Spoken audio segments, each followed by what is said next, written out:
today. Sorry, all choked up. I explained it on the Raw one, but have had some internet issues here the last couple of days. So kind of getting caught up on everything here on a Tuesday night following the Flames game over the Boston Bruins. I did a live reaction to that on twitch.tv/primetimepk. I'm going to be putting up the audio version of that in the podcast feed. Probably won't happen tonight. Maybe it'll happen tomorrow, or hopefully it'll happen tomorrow morning. And then the video, I've been putting up all the videos of the Twitch stream. It's in a different playlist, but we'll be putting it up in that one, the Flames rebuild one coming up here. Again, probably tomorrow at some point. But if you're looking for live reaction on that, that's where it all went down. And we'll probably do a diary entry on that one coming up tomorrow. On this one, we are going to be looking at Super Bowl X Factors, a couple of the players and matchups. Oh, not matchups. We'll do more on matchups tomorrow. But a couple of the players or groups that I think are going to have a big say in how Super Bowl 58 all goes down. Plus, Saskatchewan Roughriders making money moves, and looking at the teams that are the most interesting going into the NBA's trade deadline. If you have any thoughts on this, leave a comment on the YouTube video and make sure you like and subscribe. If you're listening in podcast form, subscribe there as well. And excuse me, leave a review, hopefully positive, with all the choke ups on here. And you can find me on social media, Twitter, Instagram, and TikTok. I am at Primetime Klein, twitch.tv/primetimepk. Already told you about that one. Also, Couch Potato Diary is on Facebook. Okay, let's get into it and continue our preview for Super Bowl 58.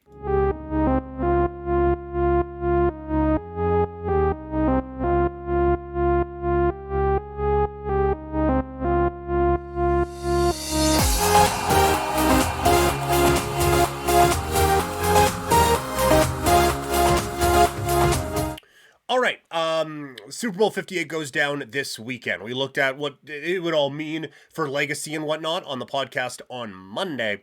Today, looking at the different X factors. We know coming in, Patrick Mahomes going to have a pretty big say in this game. Brock Purdy probably going to have a pretty big say in this game. But who are some of the X factors that could help decide this 58th Super Bowl? Well, let's get into it. On the Kansas City side, I'm putting Marquez Valdez-Scantling, or MVS for short.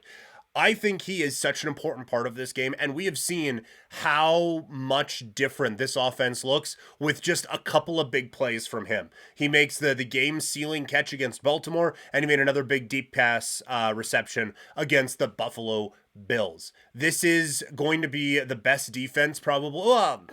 Baltimore's defense is really good, but this is going to be a really good defense that San Francisco is facing. And if not the best, then it's the second best defense they've faced all season long. And I just don't think for 4 quarters, you're going to be able to 5-yard pass, 5-yard pass, 5-yard pass, 5-yard pass, 5-yard pass. I don't think you're going to be able to do that against the San Francisco team consistently enough to be able to put up enough points to end up beating San Francisco. So I think they're going to need to take the top off this defense a couple of times. Obviously, Mahomes has the arm talent to be able to do that. Can MVS, who has not been the most reliable cat all season long, can he come up with 1 or 2 big plays in this game that can help decide it? Makes him an X factor in my book. Also, it's not necessarily a player, it's just a group. The run defense for Kansas City is going to be so important in this game. They weren't tested against the Baltimore Ravens, which was very frustrating as a Ravens backer in that game. But I think most of that was game plan related by Baltimore. And I think a lot of what, a lot of the questions that we had about Kansas City in that game still kind of stand up. They didn't play so well that they took Baltimore out of it. It's just that they were able to get ahead early, and that was able to kind of spook Baltimore out of using the run game. Now, maybe that's an X factor in this game as well, is getting ahead. But Kansas City's run defense is going to have to step up. They are going to have a big game against Christian McCaffrey. And again, force Brock Purdy to beat you. Force Brock Purdy to get into 2nd and 9, 3rd and 7 type of situations and make him pass his way to a Super Bowl here for San Francisco. If Christian McCaffrey is going off in this game, the 49ers are going to glide to a championship win. They are going to need Christian McCaffrey to be limited if Kansas City is going to get the job done. I do think one of the things I just mentioned there, as an X factor, it's for both sides, getting the lead early. Both these teams want to just kind of slowly move the ball upfield. Kansas City is not a team that's built this year to come back from 10 down in the Super Bowl again. San Francisco has struggled when trying to come from behind in games. Under Kyle Shanahan. They've done it the last couple of weeks, but still, it's not a recipe for success. So I think a huge X factor in this game is going to be just getting in front early. On the San Francisco side, I think the linebacker group, highlighting Warner, but all the linebackers. And what are they going to be able to do on Travis Kelce? Hamilton, I thought, did a great job, and Kelce was still kind of inevitable. We talked before about what Kansas City's offense is, and a lot of it is just based on trying to get to Travis Kelce over the middle. If these linebackers can limit that and force one of Rice, MVS, or Hardman, or Pacheco, to be fair, to be able to beat them, that is a huge advantage. Now, taking out maybe the greatest tight end in the history of the sport is no easy task, but this linebacker group is so talented. That's going to be such a fun matchup to see coming up this Sunday, is how can these linebackers, with probably some safety help and maybe even some corner help, how are they going to be able to limit things? Because if Kelce is picking them apart, San Francisco is not going to win this. But if they're able to limit Travis Kelce, now we're talking a little bit here.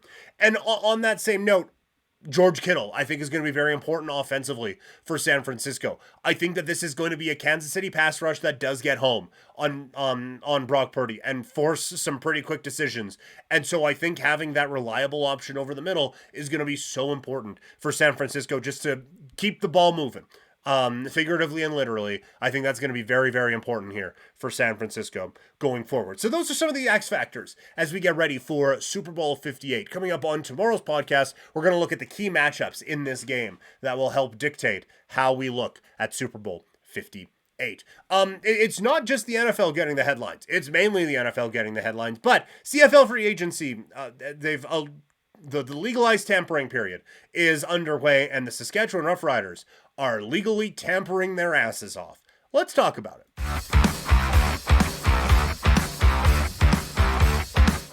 The Saskatchewan Roughriders, a team that I have made it no secret, my favorite team, and a team that I have been a little bit frustrated with at times. But I'm not just going to be a hater. I'm going to be fair.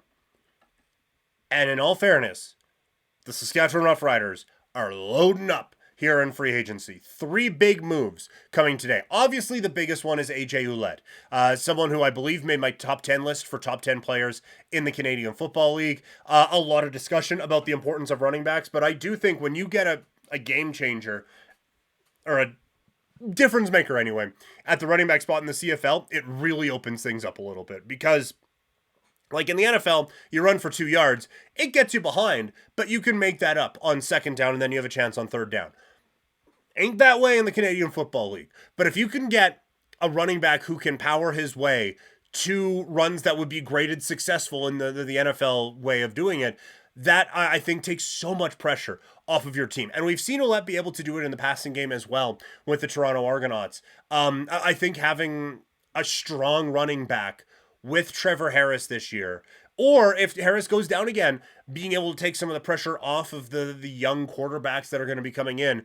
I just think this is, I think it's a really good signing for Saskatchewan. And again, I understand spending big money on running backs has not generally been the way in football to go about things. But Saskatchewan, I think one of their issues, honestly, last year was they just had a bit of a talent deficiency. Well, they went out and added one of the most talented players in the league. Regardless of position, that has to help. And so I think this is a really smart move from the Saskatchewan Roughriders. The other move that another move that they end up making, it is Jalen Edwards-Cooper going to the Riders from BC. And I don't know if Edwards-Cooper got enough credit for how good that defense was out with the BC Lions. And so I think that this is going to be a real good pickup here for a Saskatchewan team that has a hole in their secondary, just based off of Nick Marshall having to be released. There was obviously some stuff going on in legally that drew that out, and so now Jalen Edwards-Cooper is going to come in and be a part of the solution to a secondary that was already a little bit leaky and then you take a Nick Marshall out of it, a big play element out of that Saskatchewan secondary. You bring in Edwards Cooper, and I think that it shores things up a little bit and adds, I think, a lot of strength to the secondary for the Riders. And then the last one here is Jamarcus Hardrick. Is just solid, right? Like he's the West nominee for, or the West finalist, sorry, for offensive line, most outstanding offensive lineman, an all-star, and all of these things. And when you look at the team that has had the most success in the West in the last 4 years, it's Winnipeg. How have they done that? With an absolutely relentless pass rush. How do you help with that? You bring in an all-star offensive lineman.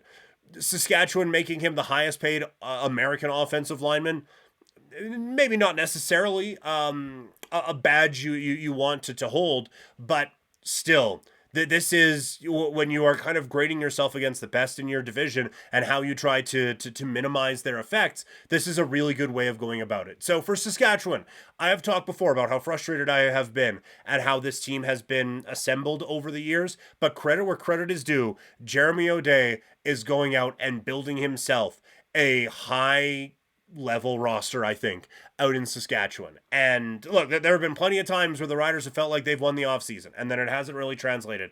But this feels like a really, really good start. And you can also start to see the type of team that new head coach Corey Mace is going to want to put together. So I think this is a really great job with the Saskatchewan Roughriders of putting this team together. All right. It is the NBA trade deadline coming up in just a matter of a day and a few hours. So let's get into it by looking at the teams I'm most interested in going into the trade deadline.